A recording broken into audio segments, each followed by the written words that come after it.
Untuk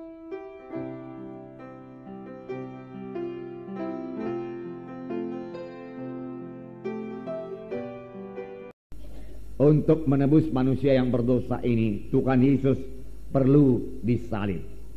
Saudara mengetahui semua manusia telah berdosa, termasuk saudara dan saya. Roma 3:23 berkata, semua manusia telah berdosa dan telah kehilangan kemuliaan Allah. Saudaraku, sorga itu sorga yang suci.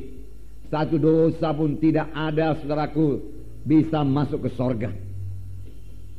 Kalau satu dosa masuk ke sorga, maka dosa itu akan mencemarkan sorga, saudaraku. Oleh sebab itu, saudaraku, dosa harus diselesaikan lebih dahulu, saudara. Dan siapakah, saudaraku, yang membuat inisiatif untuk menyelesaikan dosa manusia ini? Yesuslah yang menebus manusia. Yesuslah yang mengulurkan tangannya kepada manusia yang berdosa ini. Agama Kristen adalah agama penebusan, saudaraku. Kita selamat karena ditebus, saudara. Bukan karena perbuatan baik kita. Tetapi, saudaraku, kita memang ditebus oleh darah Yesus. Ditebus oleh Yesus sendiri. Mengapa, saudaraku? Karena kasih-Nya kepada manusia yang berdosa ini. Dia tidak suka seorang pun binasa. Wah, luar biasa Tuhan kita itu. Dosa bukan sekedar kelemahan manusia. Dosa bukan sekedar kekurangan manusia. Dosa yaitu melanggar firman Tuhan. Dosa berontak kepada Tuhan. Dan Tuhan itu adil, saudaraku. Oleh karena Tuhan itu adil, Dia harus menghukum dosa. Tidak ada dosa yang bisa dibiarkan masuk sorga. Padahal Tuhan menghendaki manusia ini ke sorga. Bagaimanakah jalan keluarnya, saudaraku? Saudaraku yang kasih dalam nama Yesus, jalan keluar, saudaraku, adalah karunia Allah sendiri, saudaraku.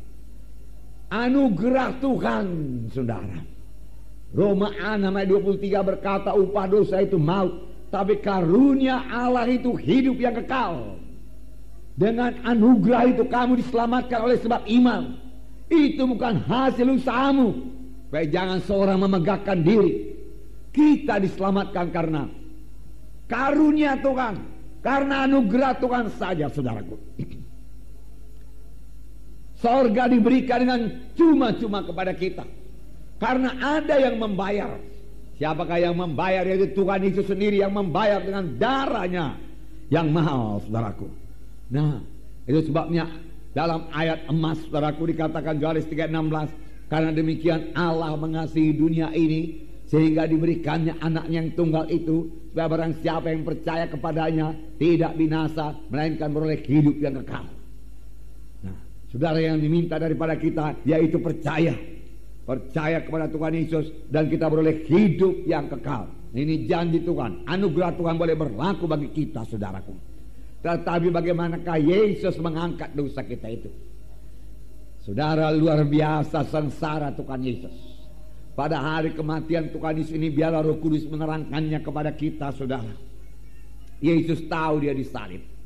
Bukan Yesus tidak tahu, saudara. 3 kali, saudaraku, dia terangkan mengenai sengsara Tuhan Yesus.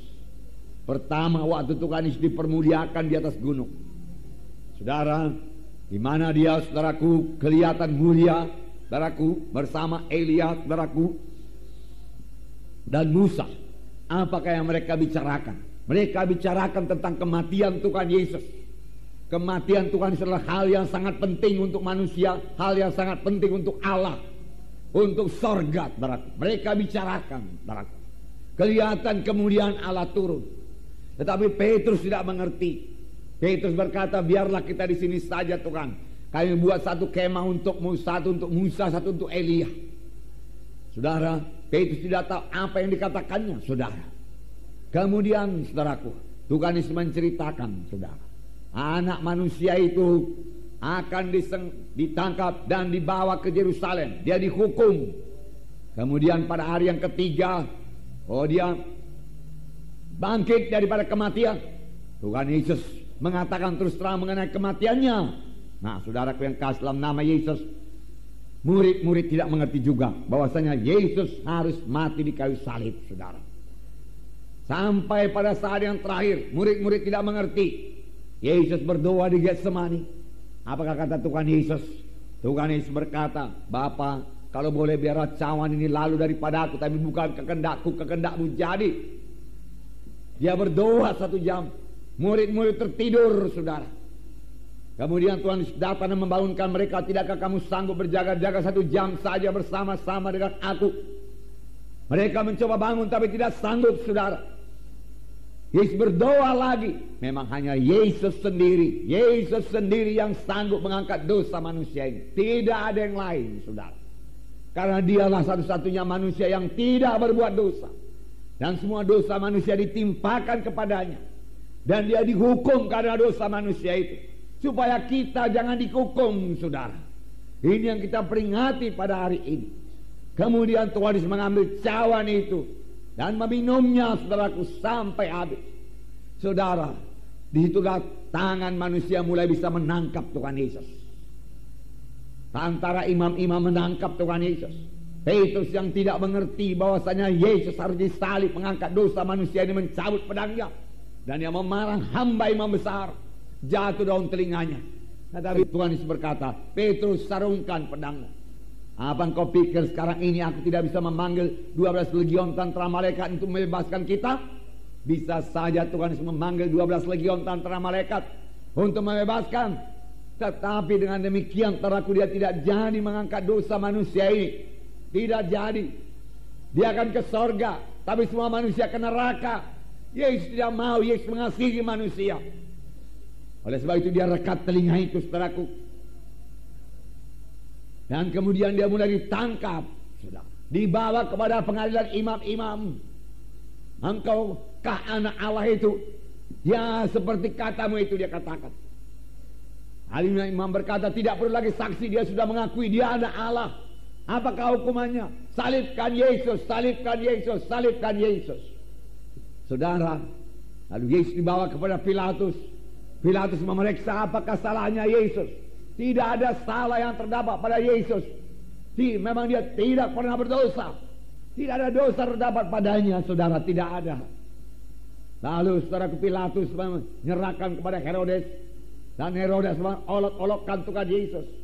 Herodes minta tanda ajaib mujizat yang satu pun tidak dijawab oleh Tuhan Yesus. Kemudian Tuhan dikembalikan lagi kepada Pilatus. Dan imam-imam besar, ahli Taurat, para orang Yahudi berteriak-teriak, salibkan Yesus, salibkan Yesus. Lalu Pilatus mencari jalan bebaskan Yesus. Karena banyak mimpi-mimpi dari istrinya yang mengatakan jangan berbuat apa-apa terhadap orang benar itu. Sudah begitu banyak mimpi yang kutanggung karena orang benar ini. Tetapi saudaraku, Pilatus sudah terjepit, saudaraku. Dia tidak dapat berbuat apa-apa lagi. Saudaraku, sedang orang ramai berteriak, kalau engkau tidak membunuh dia, disalib, maka engkau adalah musuh kaisar. Dia katakan. Akhirnya saudaraku, Pilatus, saudaraku, berkata satu jalan yang terakhir. Mudah-mudahan mereka boleh terima. Dia katakan, pada hari ini aku biasa membebaskan seorang yang jahat. Maukah engkau membebaskan Barabas, seorang penyamun, seorang perampok untukmu? Ganti Yesus. Dia katakan. Saudaraku, mereka berkata, salibkan Yesus, salibkan Yesus. Dia katakan, lepaskan Barabas bagi kami. Lepaskan Barabas bagi kami. Dia minta seorang yang jahat dan Yesus harus disalib. Saudaraku yang kasih dalam nama Yesus. Lalu mulailah Yesus, saudaraku, mengangkat salib dari Yerusalem ke Golgota. Di tengah jalan, saudaraku, dia tidak sanggup lagi, dia jatuh, tertimpa salib, terlalu berat, saudara. Semalam-malaman tidak tidur. Apa yang terjadi, saudaraku? Syukur ada seorang Simon dari Kirene, saudaraku, yang membantu mengangkat salib Tuhan Yesus ini, saudara, sampai di kayu salib. Saudara yang kasih dalam nama Yesus, apa yang terjadi di kayu salib? Tuhan Yesus disalibkan, saudaraku. Tangan dipaku, kaki dipaku, saudara. Dan disitulah dia berteriak, Eloi, Eloi, lama sabatani. Bapa, Bapa, mengapa engkau tinggalkan aku? Terjadi perceraian dengan Bapa karena Yesus mengangkat dosa manusia ini. Yesus telah dijadikan dosa supaya kita jadi kebenaran Allah, saudara. Tidak ada jalan yang lain. Inilah jalan satu-satunya, saudara.